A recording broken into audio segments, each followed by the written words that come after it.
शाळेला घर सोडूनच जातो कुठं तर, मग बसतेली बोंबलत. ए शुभ्या, काय झालं रे एवढं तंतनायला?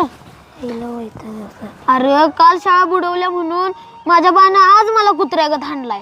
अरे शुभ्या, तू धंदा असलं करतोस, मग काय त्याने तुझ्या पाया पडावं? खरं तुझी आई काय तुला बोलल्या का? नाही, आई काय मला बोलली नाही, पण मागणं सगळं कारस्थान तीच रस्त्या, चांगलंच माहित आहे रे मला. मग आता करणार काय आहेस तू? अरे इजा, माझ्या आईबाला मी एकुलते एक आहे, तरी बी मला असं करते ती. मी नुसता मोठा होऊ दे रे, मग मी माझ्या आईबापाच्या हातालाच लागत नसते आणि तवा त्याशनी दाखवून देतो शुभ्या काय चीज आहे ती. अरे तसं आपण ठरवलं का नाही, लय काय काय करू शकतोय. खरं ही आपल्यातली गुरमे आहे का नाही, ते जगातल्या अशनी दाखवायचे. ज्यांनी आपल्याला जग दाखवलं ती अशनी नाही.